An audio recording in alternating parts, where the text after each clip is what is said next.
저 말인가요? 내 이름은 종타쿠 오덕이죠. 우리 종덕이 여러분, 오늘 하루는 어떠셨나요? 오늘은 인기 애니메이션 귀멸의 칼날에 나오는 혈기들 중에 아주 슬픈 사연을 가지고 있는 인물들에 대해 이야기를 해보겠습니다. 이 영상에는 원작의 스포일러와 개인적인 견해가 있으니 그 점 유의하시길 바랍니다. 大丈夫ですか? 그럼 시작해볼까요? 작중에 나오는 혈기들은 악당의 포지션에 있으며 귀살대와 대립구도를 가지고 있습니다. 하지만 막상 그들의 과거 이야기를 보면 혈기화되는 것과 혈기화되어 인간들을 죽이는 게 이해가 되는 경우도 있습니다. 모든 혈기들이 불쌍하게 살아온 것은 아니고 이미 인성이 글러먹은 인간들도 많기에 정말 누가 봐도 불쌍한 과거를 가지고 있다고 생각되는 인물들을 뽑아보겠습니다. 첫 번째는 유시로입니다. 사실 유시로는 엄청 불쌍한 과거를 가지고 있다기보단 어린 나이에 불치의 병으로 죽어가고 있었고, 유시로를 담당했던 타마요가 유시로에게서 삶에 대한 의지를 보고 혈기화되면 살 수는 있지만 혈기로 사는 것은 엄청나게 고통스럽고 공허하다고 하며, 그럼에도 혈기화되어서라도 삶을 이어나갈 것이냐는 물음에 유시로는 허락을 했고, 무잔이 아닌 다른 존재로부터 혈기화된 첫 번째 인물이었죠. 아무래도 유시로가 혈기화될 수밖에 없는 이유는 자신이 처음 보는 혈기란 존재가 인간들을 잡아먹는 추악한 혈기의 모습이 아닌 타마요처럼 인간을 치료해주고 자신을 걱정해주는 존재였기 때문에 혈기화되더라도 살 수만 있다면 괜찮다고 생각했을 겁니다. 그 다음은 타마요입니다. 타마요는 과거에 결혼을 해서 남편이 있었고 그 사이에 아이도 낳아 행복하고 단란한 가정을 이루며 살아가고 있었습니다. 하지만 자신이 불치의 병에 걸리게 되었고 자신이 곧 죽을 것이라는 걸 알았습니다. 그렇기에 사랑하는 아이가 크는 모습을 보지 못하고 죽는 것이 너무나도 슬펐죠. 너무나도 소중한 아이였기에 더욱 많은 사랑을 주지 못하고 떠나가는 게 한이 되었습니다. 그때 무잔을 만나게 되었고, 무잔은 강인한 육체와 힘을 지니고 영생에 가까운 삶을 살 수 있는 혈기가 된다면 아이가 늙어 죽는 것까지 볼 수 있다고 했고, 타마요는 혈기가 되었죠. 하지만 혈기가 되자 극도의 배고픔으로 이성을 잃게 되어 사랑하는 남편과 아이를 살해하고 말았습니다. 무잔은 그것에 대해 미리 고지하지 않았고, 무잔을 원망해봤자 이미 벌어진 일이며 무잔에게 대항할 수도 없었기 때문에 삶을 포기한 상태로 다른 혈기들과 다름없이 사람을 죽이고 먹는 공허한 삶을 쭉 살아가게 되죠. 이후 요리이치가 무잔을 만나 갈기갈기 찢어버렸을 때 타마요는 엄청난 희망을 가졌지만 무잔이 6편으로 쪼개져 빤스런을 해버리자 절망하며 아쉬워했습니다. 그 모습을 본 요리이치는 이례적으로 타마요를 그냥 놓아주게 되었고,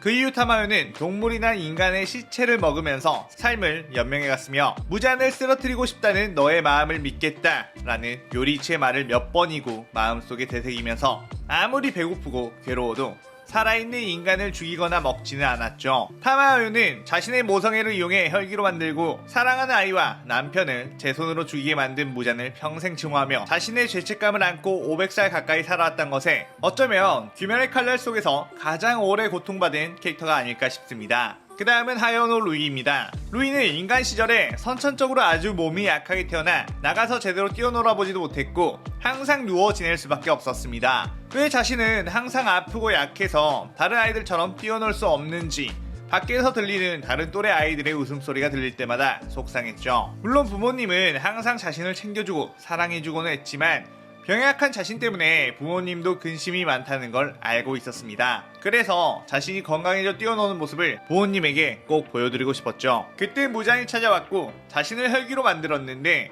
무잔은 병상에 누워있는 병약한 루이를 보고 아무래도 자신 또한 인간 시절에 몸이 약해 항상 누워만 있었던 것이 떠올랐던 게 아닐까 추측이 되죠. 그렇게 혈기화되어 강한 몸을 가지게 된 루이는 무엇보다 자신의 부모가 기뻐할 줄 알았죠. 하지만 그 과정에서 루이는 여러 사람들을 죽이게 되었고, 루이의 부모는 그것을 알았기에 밤중에 다가와 루이를 죽이려고 했습니다. 부모의 근심을 덜어주기 위해 이렇게 건강해졌는데 자신을 죽이려고 하자 엄청난 충격을 받은 루이는 자신의 진짜 인연이 아니라며 자신의 부모를 죽여버립니다. 하지만 엄마가 마지막으로 숨이 끊어지기 직전 건강하게 낳아주지 못해 미안해 라는 말을 했고, 아빠 또한 괜찮아 루이, 함께 죽어줄게 라는 말을 했는데, 이것은 아들이 사람을 죽인 죄를 함께 짊어지겠다는 의미였죠. 루이 또한 타마요와 비슷하게 병을 이겨내고 가족과 행복하게 살기 위한 순수한 마음이었던 만큼 혈기화되면 사람을 잡아먹어야 하는 줄 몰랐을 것이기에 보통 많은 사람들이 루이와 같은 입장이 된다면 똑같이 혈기화되지 않을까 생각이 됩니다. 그 다음은 상현유 다키 규타로 남매입니다. 규타로는 유학 최하층의 유녀에게서 태어났습니다. 유녀의 자식이기 때문에 당연히 아빠가 누구인지조차 알 수가 없었죠.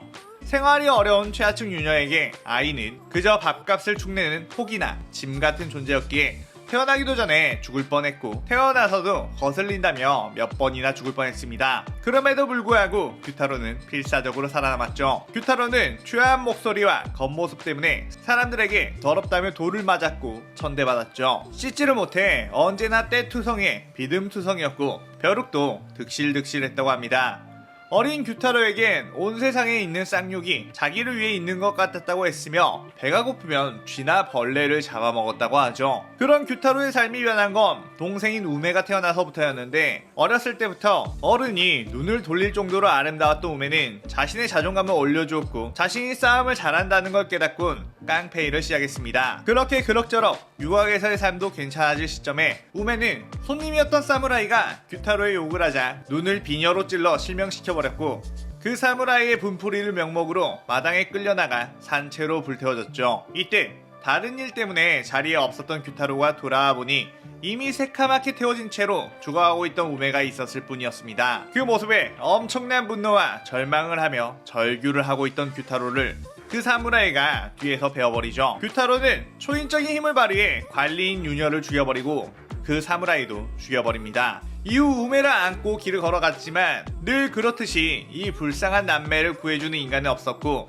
결국 쓰러진 채 죽음을 맞이할 수밖에 없었죠. 그때 운명적으로 도마가 나타나서 무잔의 피를 주고 둘을 혈귀로 만들어줍니다. 규타로는 혈귀가 된 것에 대해 후회는 없다며 몇 번이고 다시 태어나더라도 혈귀가 될 것이고 다른 행복한 녀석들을 용서할 수 없다며 반드시 빼앗아서 가로채는 그런 삶을 살겠다고 다짐합니다. 어떻게 보면 가장 처참하게 살아온 캐릭터라고 생각되는데 규타로의 입장이 되었을 때 이 분한 마음을 가지고 있다면 혈귀가 안 될 수가 없지 않았을까요? 오히려 혈귀가 되어 이 세상에 있는 모든 인간들을 죽이고 종말로 이끌고 싶은 마음이 가득할 것 같습니다. 다키 역시 어릴 때부터 인간들은 그저 자신을 어떤 욕망을 해소하는 도구로 바라보았고 따스한 진심을 받아본 적이 없으며 자신에게 유일하게 애정을 준 오빠 규타로를 모욕하는 인간들 그리고 자신을 산채로 불로 태워버린 인간들을 절대로 용서하지 못할 것이죠. 이들의 이야기만 보자면 인간들이 혈기보다 지독한 악역으로 느껴집니다. 다키 규타로 남매가 혈기가 된 것은 무죄. 고양이 인정? 인정. 그 다음은 아카자입니다. 아카자 같은 경우는 아주 가난한 집안에서 태어났죠. 엄마는 일찍 돌아가셨고 아빠는 병이 들어 일을 할 수가 없었기에 집에 누워만 있는 상황이었습니다. 그런 상황에서 아빠의 병을 고치기 위해 돈이 필요했던 아카자는 어떻게든 돈을 마련해보려고 했지만 어린 나이에 아카자가 할 수 있었던 것이 없었기에 도둑질을 해서라도 돈을 마련하고자 했습니다. 당연히 안타까운 상황이라고 해서 다 범죄를 해도 된다는 것은 아니지만 마음만큼은 충분히 이해가 되는 상황이죠. 유일한 가족이 아파서 누워있고 세상은 나에게 아무런 일도 주지 않는 상황이라면 그렇게라도 해서 가족을 살리고 싶다는 생각을 할 사람들 많을 겁니다. 하지만 자신 때문에 아카자가 도둑이 되었다고 자책을 하다 아빠가 더 이상 아들의 삶에 짐이 되고 싶지 않다며 스스로 목을 메어 자살했죠. 아카자 입장에서는 자신이 아빠를 죽인 것이나 다름없다는 죄책감을 가졌고 이런 불공평한 세상이 미워 분노했습니다. 그리고 그 화를 주체하지 못해 사람들을 다 좁히고 다녔죠. 그러다가 케이조라는 도장사범을 만나게 되었고 그의 눈에 띄어 그 집에 들어가게 되었습니다. 처음으로 자신을 인간 취급을 해주며 자신에게 손을 내밀어준 사람이었고 케이조는 아카자를 자신의 아들처럼 돌보며 무술을 가르쳤습니다. 그리고 그 집에는 케이조의 병약한 딸 코유키가 있었고 아카자는 코유키의 병간호를 하게 되었는데 그러면서 같이 공부도 하고 이야기도 많이 나누며 어느새 둘은 사랑에 빠지게 되었습니다. 그리고 성인이 된 후 케이조는 아카자를 불러 도장을 물려주겠다는 얘기와 함께 코유키와 결혼하면 어떻겠냐고 물었고 아카자는 범죄자 출신인 자신이 이런 행복한 삶을 선물받아도 되는지 믿기지 않아 그저 얼떨떨했습니다. 이내 코유키는 아카자에게 청혼을 했고 아카자는 평생 코유키를 지키며 살겠다고 다짐하며 둘은 행복한 미래를 꿈꾸었습니다. 하지만 아카자와 케이조를 시기하던 다른 도장의 무리가 실력으로는 케이조와 아카자를 이길 수 없으니 치사하게 우물에 독을 탔고 그걸 마신 케이조와 코유키는 사망하게 되어버렸죠. 아카자는 엄청난 분노로 그 도장 무리들을 전부 패죽여버렸고 삶의 모든 희망을 잃어 자포자기한 상태가 되었습니다. 그때 무자를 만나 혈귀가 된 것이죠.